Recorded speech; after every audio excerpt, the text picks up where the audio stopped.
En enero de 2023, el periodista alemán Peter Sewall, quien escribió la biografía de Benedicto XVI, entrevistas a Benedicto XVI años antes, publicó una última carta estrictamente confidencial y muy personal enviada el 28 de octubre de 2022 por el Papa Benedicto XVI, en la cual afirmaba que la principal razón detrás de su renuncia estaba en el insomnio que había sufrido desde 2005. ¿Insomnio? Podemos preguntarnos, ¿esa puede ser la causa de su renuncia?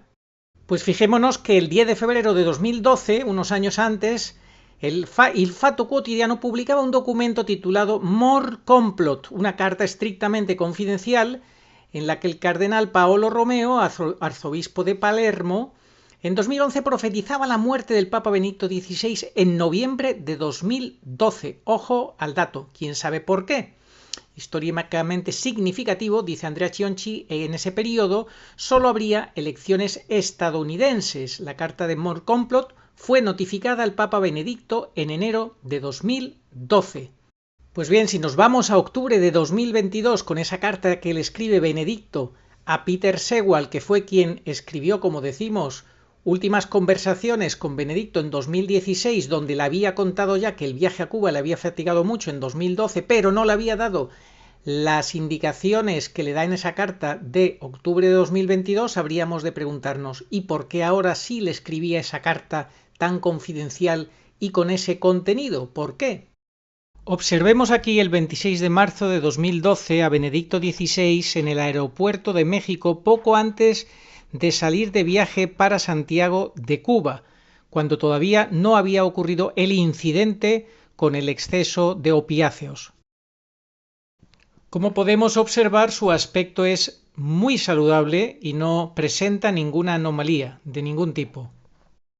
Al día siguiente, 27 de marzo de 2012, ya en Santiago de Cuba, todo cambió. Escuchemos las propias palabras del Papa Benedicto XVI.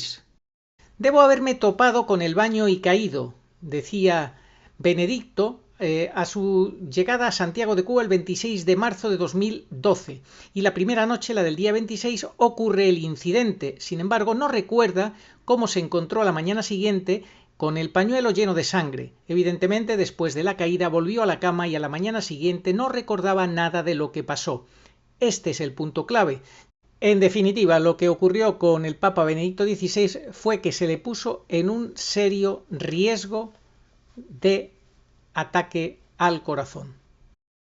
Bueno, dice Cianci que una interpretación con una lectura trivial y oficialista pues nos haría pensar que es lo que se ha dicho, los motivos oficiales del cansancio, la vejez, la falta de energías, pero dice que de eso nada, absolutamente nada, que lo que hubo utilizando esta situación de dificultad para dormir del Papa Benedicto XVI fue un intento de asesinato dándole más drogas hipnóticas para que durmiera de las necesarias en su viaje apostólico a Cuba en el año 2012, en marzo de 2012. Atentos porque esto es tremendo, Dice que Cianci, aprovechando las altas dosis de sedantes que tomaba para dormir, alguien le dio una dosis de manera fraudulenta, de manera engañosa, para producirle eso, una sobredosis, y que dicha sobredosis le provocara un paro cardíaco y todos los problemas consiguientes con una posible muerte.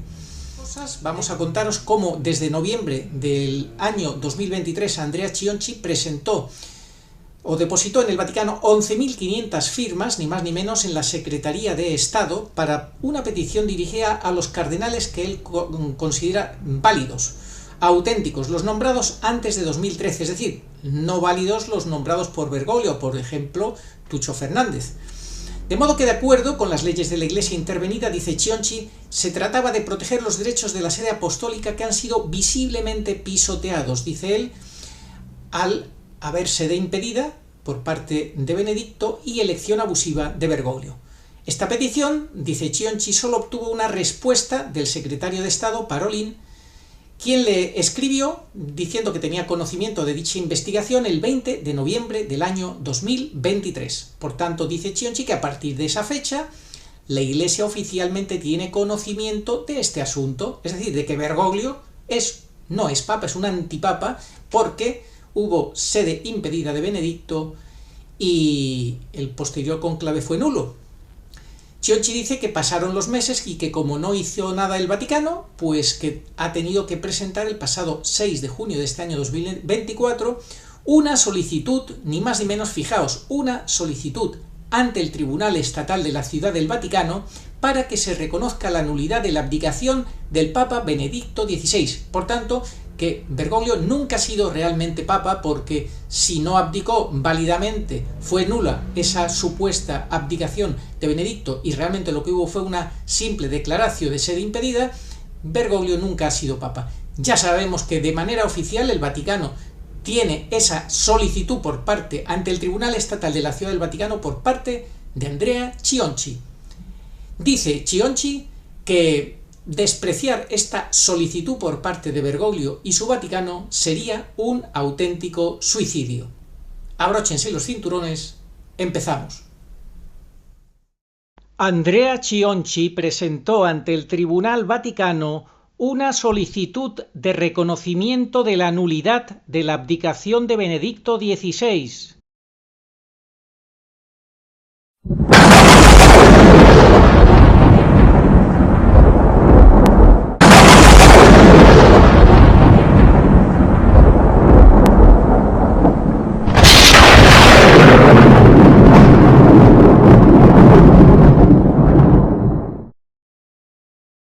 Undici anni di dubbi, scontri, querelle sulla legittimità dell'ultima successione papale. Forse sono un po' troppi. È la Magna Quaestio, sulla quale si dibatte da quell'11 febbraio 2013, giorno in cui Papa Benedetto XVI, secondo la vulgata mainstream, avrebbe dato le sue dimissioni con la famosa declaratio. Così, nella mattina di giovedì 6 giugno 2024, chi vi parla ha depositato presso il Tribunale dello Stato della Città del Vaticano una istanza per il riconoscimento della nullità dell'abdicazione di Papa Benedetto XVI. Questo è consentito dai diritti e i doveri dei fedeli e, infatti, qualsiasi battezzato può presentare al foro ecclesiastico competente delle legittime richieste di chiarimenti.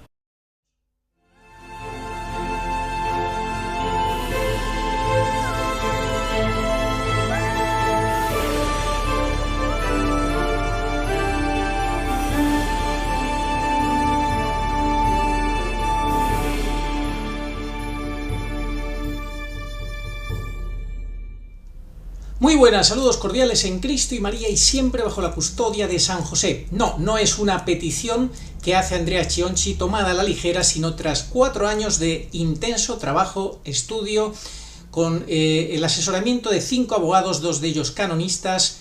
Él dice que son 900 artículos, 800 postcards, un bestseller, código Ratzinger, con 20.000 ejemplares vendidos, 120 conferencias, para encuadrar, dice él, completamente la cuestión y elaborar un expediente de 100 páginas, ni más ni menos. Un trabajo en equipo que, bueno, esperemos que dé sus frutos, que entendemos los únicos frutos van a ser, pues, es muy sencillo, que se retrate el Vaticano y que se retrate Bergoglio, que se retraten como ocultadores de la verdad, como instrumentos del misterio de iniquidad, porque sabemos que en otras épocas de la historia se conseguía lograr revertir las situaciones que iban contra el derecho canónico, que habían dado lugar a antipapas, pero en la actualidad eso no va a ocurrir, lamentablemente, o gracias a Dios, mejor dicho, porque estamos en el fin de los últimos tiempos, en la última prueba de la Iglesia, y esta solamente la va a arreglar esta situación la mano directa de Dios con su parusía. Estamos convencidos, pero no por ello hemos de dejar de resaltar el trabajo de Andrea Ciocci, que sirve para desenmascarar, para que se retraten los enemigos infiltrados dentro de la Iglesia.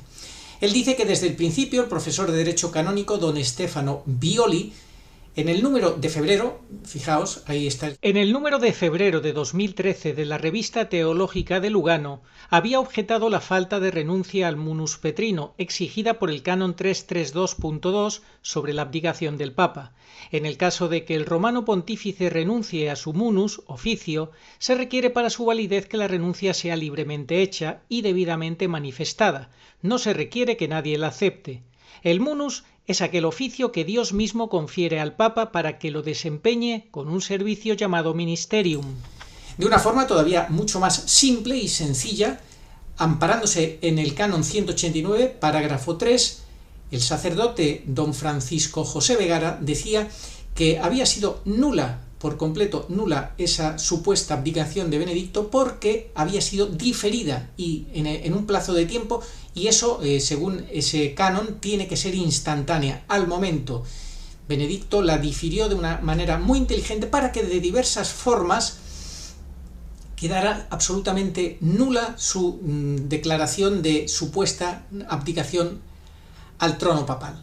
Por tanto, de una manera o de otra, como lo dice Chionchi, como lo dice el padre Francisco José Vergara, sabemos que la renuncia no fue válida, que fue una simple declaración de sede impedida. Y seguimos leyendo. En cambio, el papa Ratzinger declaró que sólo renunciaría al ministerium, al poder de ejercer como papa.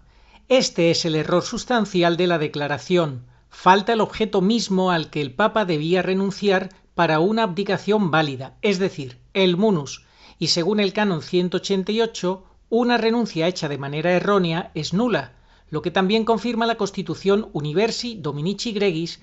La sección 3 reconstruye cómo el Papa Benedicto XVI, acorralado por enemigos internos y externos y tras sufrir supuestamente un intento de asesinato con somníferos en marzo de 2012 durante su viaje apostólico a Cuba, puso a buen recaudo la Iglesia, haciendo poner en sede impedida la situación debido a la convocatoria de un cónclave abusivo el 1 de marzo de 2013 con un Papa que no había muerto y que no había abdicado. Pretender que el Vaticano actual de Bergoglio y de Parolin actúe conforme a las leyes de la Iglesia, que están pues pasándose todo por el arco de triunfo, pues no deja de ser un brindis al sol de Andrea Chionchi. Sabemos que no lo van a hacer, que no respetan nada, que lo cambian todo con autoritarismo y sin verdadera autoridad, que la Iglesia está ocupada por los enemigos y que por tanto esto de Andrea Chionchi simplemente sirve para que se quiten las caretas, para que se retrate Bergoglio y su camarilla, porque nunca van a reconocer la verdad de que la situación es totalmente ilegítima. Así que vamos a escuchar la interpretación que hace Agustín Aranda sobre Benedicto XVI conforme a Umbe y recapitulando todo lo que hemos vivido y todo lo que actualmente estamos viviendo y hacia lo que vamos. Hola Arturo, vamos a complementar la información de Andrea Chionchi sobre Benedicto XVI, echando mano de los mensajes de la Virgen Pura y Dolorosa de Umbe y de las revelaciones de la Virgen al Padre Gobi. Esta información sobre Benedicto se encuentra parcialmente desarrollada en uno de los 23 capítulos de la serie Umbe Básico, que se encuentra en el canal del mismo nombre y que poca gente ha visto esa serie. Animamos a que se vea porque en total son 11 horas, pero con mucha sustancia. Quien le dedique ese tiempo va a avanzar mucho. Bueno, ¿qué nos dicen las apariciones de Umbe sobre el Papa Benedicto XVI y qué supone que falleciera hace ya un año y medio prácticamente? Hoy vamos a recapitular la información sobre Benedicto y creo que va a ser muy esclarecedora. Benedicto es el último papa válido. Tras Benedicto ya es imposible que la Iglesia vuelva a tener a ningún papa canónicamente válido. Esto lo dijo la Virgen en el mensaje central del 23 de mayo del 71. El segundo cambio, entre comillas, de papas fue el que consistió en darle el golpe de estado y que llegara Bergoglio. Y como Benedicto siguió vivo, siguió siendo papa. Papa solamente puede haber uno. Luego Bergoglio no es papa. Está clarísimo. El día 9 de agosto del 69, un ángel trajo del cielo unas velas y esas velas representan el ministerium y el munus de Benedicto. ¿Por qué decimos eso? Porque después de estudiar profusamente los mensajes de Umbe, hemos visto el significado de lo que aconteció el día en que esa familia abandonó la casa a petición de la Virgen. Madrugada del 3 al 4 de enero del año 70. Bueno, pues se encendieron, a petición del ángel, las 2 velas por el sacerdote. Siempre que haya un sacerdote, el sacerdote oficia las labores en el altar. Y esas 2 velas estuvieron luciendo hasta que la Virgen María pasó y una de ellas se apagó. Esa vela que se apagó fue la del Ministerium.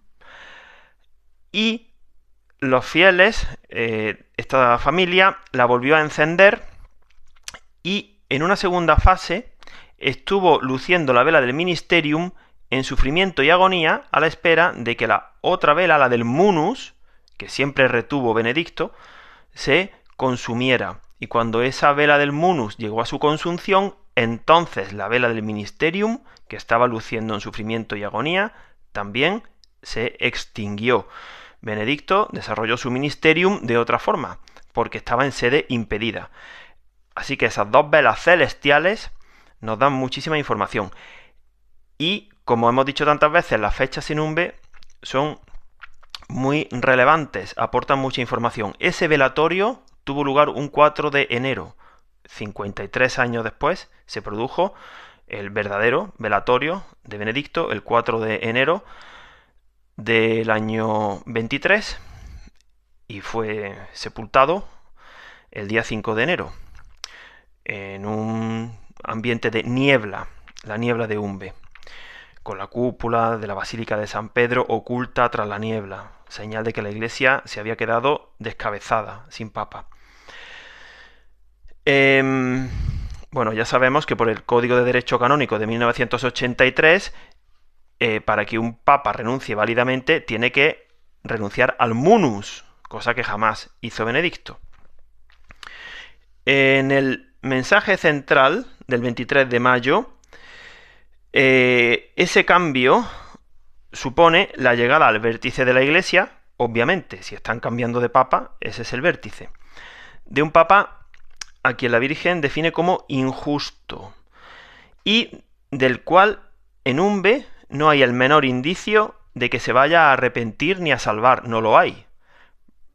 Por eso nosotros no hemos dicho nunca lo que el propio Bergoglio pide insistentemente: no se olviden de rezar por mí. Es más, la Santísima Virgen en el mensaje central lo calificó de injusto. Injusto es equivalente a réprobo, a condenado. Y en el mensaje del 25 de agosto del 71, en esa visión beatífica, la Virgen, cuando le mostró el cielo a Santa Felisa, le dijo: Dios aquí no quiere injustos. Por tanto, se concluye de forma fácil que si la Virgen lo califica como injusto y cuando muestra el cielo a la vidente le dijo: Dios aquí no quiere injustos, es que no va a ir al cielo. También se concluye que no va a pasar por el purgatorio, porque si fuera al purgatorio terminaría yendo al cielo. Pero el juicio solamente le compete a Dios, pero no hay el menor indicio de que haya que rezar por Bergoglio ni de que se vaya a salvar en Umbe. Bueno, en ese día, volviendo a Benedicto, 4 de enero del 70, se oyeron 3 campanadas y se cierra el círculo. ¿Por qué decimos eso? Porque antes de que San Pedro le entregara las llaves del cielo a Santa Felisa, el día 16 de junio del 68, 13 días antes de la entrega de llaves, que fue el día 29 de junio del 68, se oyeron 3 campanadas. Y a continuación, unos días después, Felisa recibió la llave. Aquí, a la muerte de Benedicto, la llave del papado la tiene la Virgen, porque ella, transitoriamente, nuestra madre, ejerce como jefatura de la Iglesia, y se escucharon en esa madrugada del 4 de enero del 70 3 campanadas. Y eso nos retrotrae a las primeras, es decir, campanadas, llave, llave, campanadas. La vía del papado va por Umbe. En ese día, el 4 de enero del 70, según la propia Virgen le explicó a la vidente el 13 de agosto del 71, muchas almas fueron liberadas del purgatorio. ¿Cuánto no sufriría Benedicto XVI en vida? Se ofrecería también por las benditas ánimas del purgatorio, que son omnipresentes en Umbe, de forma tal que cuando murió, muchas ánimas se liberaron del purgatorio. Para que luego algunos digan que todavía no ha empezado la pasión de la Iglesia con el martirio blanco, y no sabemos realmente cómo fueron sus últimas horas, cómo falleció Benedicto. Lo que sí sabemos es que ese misterioso personaje, Ganswein, se quitó de en medio unos días antes y que le viene muy bien a Bergoglio para presentarlo como un opositor fiel a Benedicto, pero que lo sigue reconociendo, siempre lo ha tenido a Bergoglio como papa. Bueno, continuamos. En ese mismo día 13 de agosto, el día de la muerte de Benedicto, cuando muchas benditas ánimas del purgatorio se libraron, la Virgen dijo que a los dignos los librará de todo castigo. Orad para que nadie tenga que hacer lo mismo que hicieron estas almas. Haremos un programa más adelante, pero esto es lo que el otro día explicaba Mauricio y con lo que nosotros estamos de acuerdo. Si la Virgen dice que a los dignos los va a librar de todo castigo, eso significa que no van a ir a los 3 años y medio finales de la gran tribulación, que van a ser arrebatados antes, en la mitad de la semana. Y la Virgen añadió, orad para que nadie tenga que hacer lo mismo que hicieron estas almas. Es decir, la gran tribulación será equiparable al purgatorio. Hay que purificarse. Bueno. Seguimos con Benedicto. 33 años transcurrieron, 33 años menos un mes, 32 años y 11 meses, entre la sepultura con niebla de Santa Felisa y la sepultura con niebla de Benedicto XVI. Desde febrero del año 90 hasta enero del año 2023. 33 años. No es casual, por supuesto que no. ¿Eso qué significa? Pues que con la muerte del vicario, Benedicto se dio inicio al Sábado Santo de la Iglesia, exactamente igual que con la muerte de su Señor. Comenzó el Sábado Santo del primer triduo pascual de la historia de la Iglesia Católica, hace 2000 y pico años. Bueno, todavía no hemos llegado a 2000 y pico años. Benedicto nació un Sábado Santo del año 1927, 16 de abril del 27. Otra coincidencia que no es tal, de Sábado Santo a Sábado Santo. Hay una tercera vela en Umbe que nos ayuda a entender todo esto que estamos diciendo. Esa tercera vela, de 40 centímetros, número penitencial, la trajo la Virgen y la puso a sus pies a los 40 días del fallecimiento de Benedicto, el 12 de febrero de 1970. Siempre hemos dicho que hay que transponer las fechas de Umbe a las nuestras. Por eso Umbe es tan riquísima en contenido, porque nos permite entender por dónde vamos y qué va a suceder. Bueno, pues esa vela se extinguió rápidamente y quedó un pequeño resto a los pies de la Santísima Virgen. Ese pequeño resto nos evoca al pequeño resto de Apocalipsis 12. Y en ese momento, la Iglesia, a ojos del mundo, en la mitad de la semana de Daniel, que aún no ha empezado, comenzará con el aviso. Pensamos que antes de la próxima Semana Santa, porque en Umbe transcurrieron 2 Semanas Santas entre la muerte de Benedicto y el aviso, y ya han transcurrido 2 Semanas Santas desde la verdadera muerte de Benedicto, la del año 23 y esta del año 24. Bueno, pues hasta ese momento la Iglesia, en sufrimiento y agonía, en la primera parte del gobierno único mundial, todavía no será perseguida. Ahora recordemos que nos acercamos, pensamos nosotros, por Umbe al segundo apagón eucarístico en el entorno del aviso, y eso vendrá de la mano del derrumbamiento que se producirá seguramente después de las conclusiones del sínodo de la sinodalidad en octubre. Y recordemos, en septiembre, este Papa hombre violento irá a bendecir islas dentro de 3 meses. Bueno, a ver, algunos dicen, ¿Benedicto está vivo? No, Benedicto no está vivo, porque, fijándonos en Umbe, tanto en los mensajes del 23 de mayo del 71 como en el mensaje del 4 de junio del 71, que son los previos al aviso, la Virgen solamente habla de un papa, un falso papa, Bergoglio. Luego ya sabemos que efectivamente Bergoglio es el único que funge, ese papa destructor, y Benedicto falleció a los 33 años del rezo de la 14ª estación, la del Via Crucis, la de la sepultura, en Umbe. Bueno, en la segunda parte del mensaje central, la Virgen se muestra muy triste antes del aviso y ella pide que se pongan a sus pies flores blancas y rojas, igual que esa vela que ella misma trajo el 12 de febrero del 70, quedó a sus pies. Bueno, pues somos nosotros, ese pequeño resto de cera.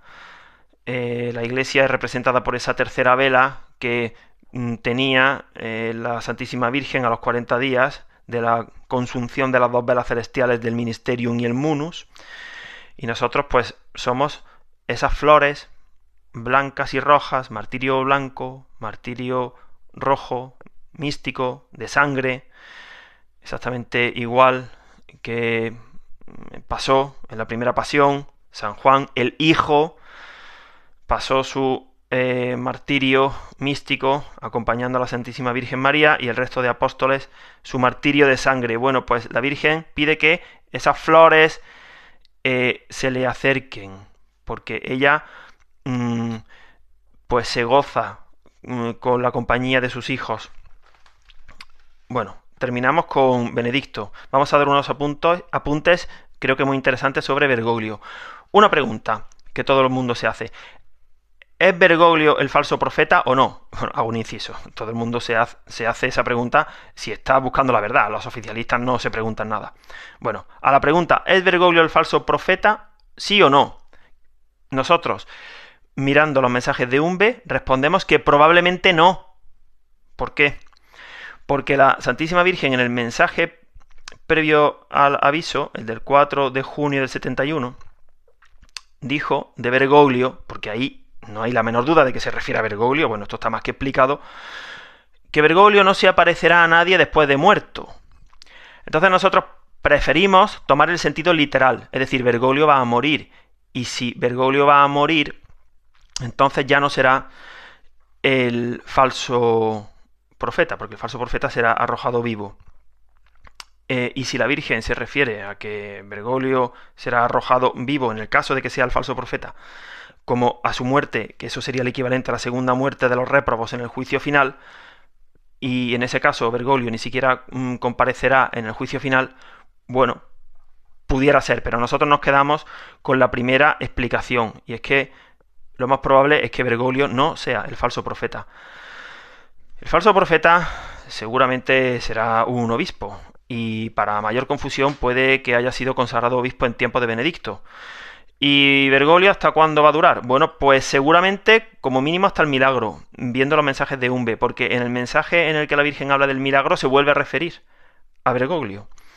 Después ya, más cerca de la mitad de la semana de Daniel, pondrán al falso profeta, que posiblemente pues será el que ya trabaje con la bestia del mar, con el inicuo, que aparecerá en escena después del aviso, un poco después del aviso, el año que viene. Bueno, a lo mejor aparece pues antes de la Semana Santa. A ver si a Mel Gibson le dejan estrenar su película sobre la resurrección de Cristo, que la tiene prevista estrenar para el Viernes Santo del 25. Bueno, hay dos grupos de personas que van a tener imposible explicar su actual postura, la actual postura de que Bergoglio es verdadero papa y que el malo será el siguiente. Vamos a ver.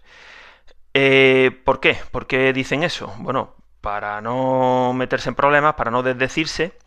Entonces, eso es muy curioso. En 12 o 13 años no han sido capaces de darse cuenta de cómo está la Iglesia, y si van a ser capaces de repente de decir que el siguiente será el falso profeta. ¿Pero por qué? ¿Porque lo diga una falsa vidente? ¿Por qué? Es que no tendría ningún sentido.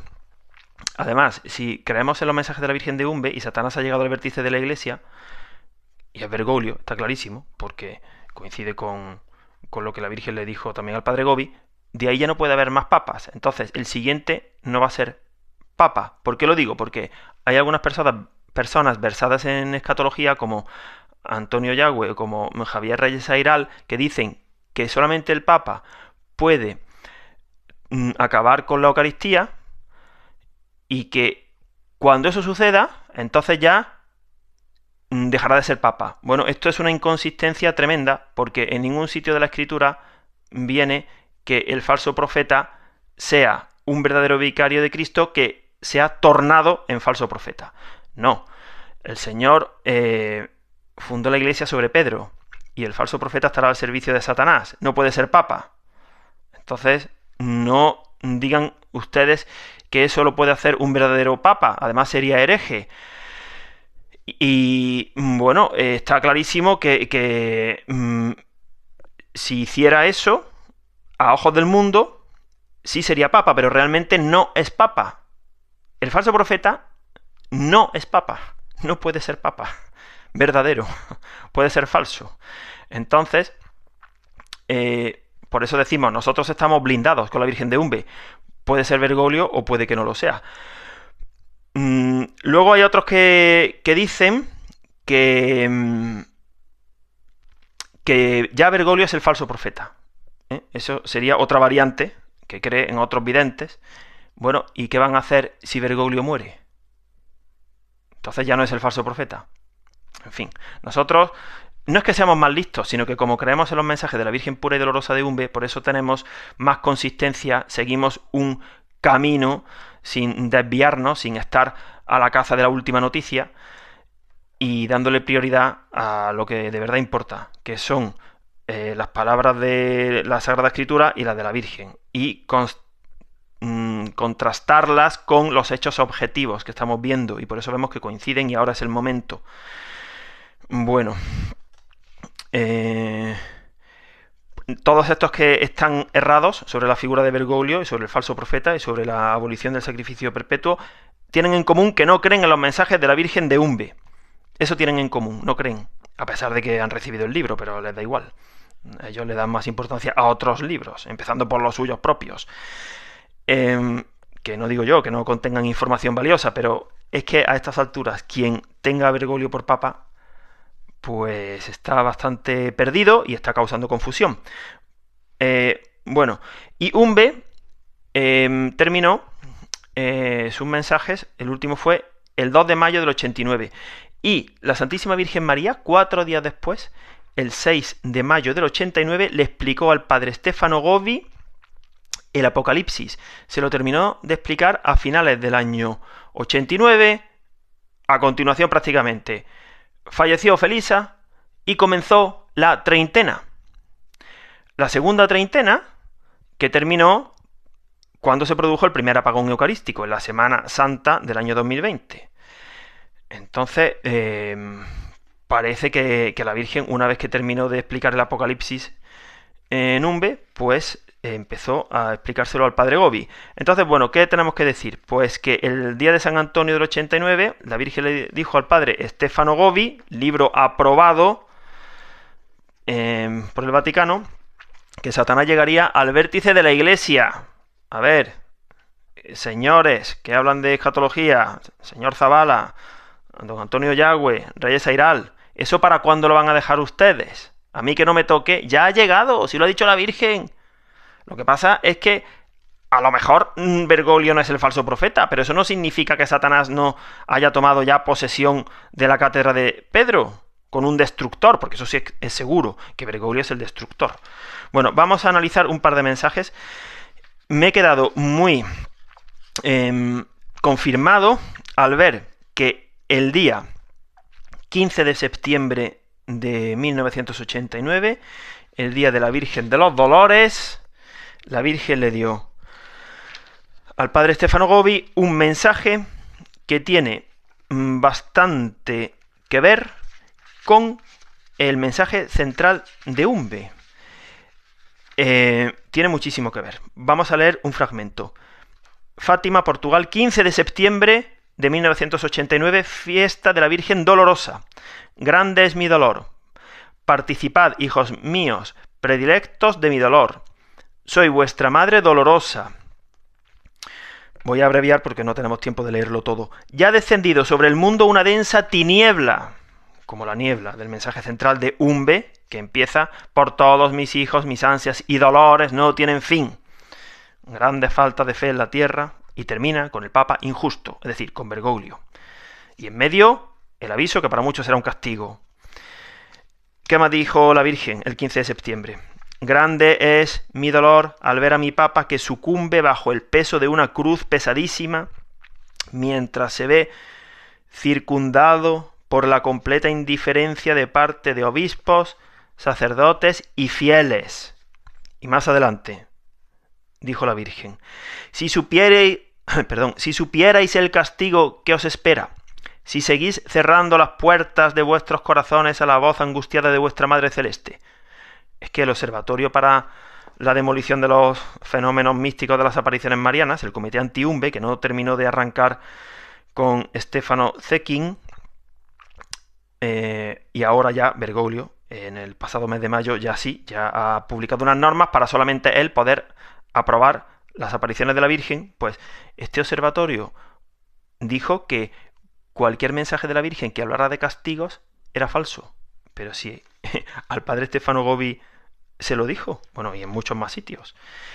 Y vamos a terminar con el mensaje del 13 de octubre del 89, que representa pues todo lo que está haciendo esta falsa iglesia, demoliendo la moral, pervirtiendo, favoreciendo las relaciones contra natura. La Virgen le da muchísimo peso, tiene mucha importancia el pecado que se está promoviendo por todos los cardenales pro-homosexualistas, con Tucho a la cabeza, pero no solamente Tucho, muchos otros, que rodean a Bergoglio.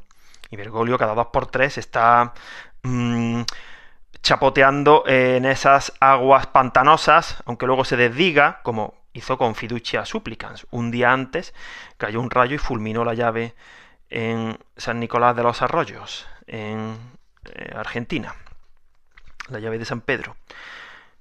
Dijo la Virgen: ¿cuántas veces os he invitado a andar por el camino de la mortificación de los sentidos, del dominio de las pasiones, de la modestia, del buen ejemplo, de la pureza y de la santidad? Pero la humanidad no ha acogido mi invitación y ha seguido desobedeciendo el 6º mandamiento de la ley del Señor, que prescribe no cometer actos impuros. De ese modo, hoy se ha llegado a legitimar como buenos todos los pecados de impureza. Se habla de los niños. Nunca, como hoy, bueno, antes de eso, habla de las leyes que equiparan a la familia con la convivencia de homosexuales. Eso lo dijo Bergoglio, que había que hacer una ley de convivencia para homosexuales. Nunca como hoy, la inmoralidad, la impureza y la obscenidad son continuamente propagadas a través de la prensa y de todos los medios de comunicación social. Hoy día Internet. En el año 89 todavía no había arrancado Internet a nivel general. Sobre todo, la televisión se ha convertido en el perverso instrumento de un diario bombardeo de imágenes obscenas dirigidas a corromper la pureza de la mente y del corazón de todos. Los locales de diversión, en particular el cine y las discotecas, hoy día diríamos las plataformas digitales, se han vuelto lugares de pública profanación de la propia dignidad humana y cristiana. Es el tiempo en el que el Señor nuestro Dios es continua y públicamente ofendido con los pecados de la carne. Y voy a leer un fragmento de la última parte del mensaje. Cuánto deseo de los sacerdotes la escrupulosa observancia del celibato y de los religiosos la práctica fiel y austera de su voto de castidad. Bueno, pues ahora nos van a presentar de la mano del sínodo de la sinodalidad, el sínodo para demoler la iglesia, la pirámide invertida de Bergoglio, propuestas para terminar con el celibato, con la castidad, en fin. Bueno, pues muchísimas gracias y nada, que la Virgen pura y dolorosa de Umbe nos acompañe y nos guarde, y no tenemos nada que temer. Dios os bendiga. Oración a Nuestra Señora de todos los pueblos. Señor Jesucristo, Hijo del Padre, manda ahora tu Espíritu sobre la tierra. Haz que el Espíritu Santo habite en el corazón de todos los pueblos, para que sean preservados de la corrupción, de las calamidades y de la guerra. Que la Señora de todos los pueblos, que un día era María, sea nuestra abogada. Amén. Oración dada por la Virgen Santísima al Padre Gobi para pedir el segundo Pentecostés. Ven, oh Espíritu Santo, ven a cambiar la faz de la tierra. Ven pronto. Ven, en estos los últimos tiempos. Ven ahora que la gran prueba ha llegado. Ven y tráenos tu segundo Pentecostés, a fin de que nuestros ojos puedan contemplar tu mayor prodigio de los nuevos cielos y de la nueva tierra. Amén. Señor, tú nos darás la paz, porque todas nuestras empresas nos las realizas tú. Isaías 26:12. Ni ojo vio, ni oído oyó, ni mente humana puede imaginar lo que Dios tiene preparado para los que le aman. 1 Corintios 2:9. Estamos como ovejas sin pastor. Mateo 9:36. Pero Jesús cumple su promesa de no os dejaré huérfanos. Juan 14:18. Y viene a nosotros en este desierto de soledad y confusión por medio de su madre, la divina pastora, nuestra Madre y Señora, la Virgen pura y dolorosa en Umbe. Ella viene para toda la humanidad. Demos gracias a Dios y tomemos en serio sus avisos y enseñanzas. Catecismo Iglesia Católica 675. Antes del advenimiento de Cristo, la Iglesia deberá pasar por una prueba final que sacudirá la fe de numerosos creyentes. La persecución que acompaña a su peregrinación sobre la tierra desvelará el misterio de iniquidad bajo la forma de una impostura religiosa que proporcionará a los hombres una solución aparente a sus problemas mediante el precio de la apostasía de la verdad. La impostura religiosa suprema es la del anticristo, es decir, la de un pseudomesianismo en que el hombre se glorifica a sí mismo, colocándose en el lugar de Dios y de su Mesías venido en carne. Al que me reconozca ante los hombres, yo lo reconoceré delante de mi Padre que está en los cielos, y al que me niegue ante los hombres, yo también lo negaré delante de mi Padre que está en los cielos. Evangelio según San Mateo, capítulo 10, versículos 32 al 33. Sí, vengo pronto. Amén. Ven, Señor Jesús. Apocalipsis 22:20.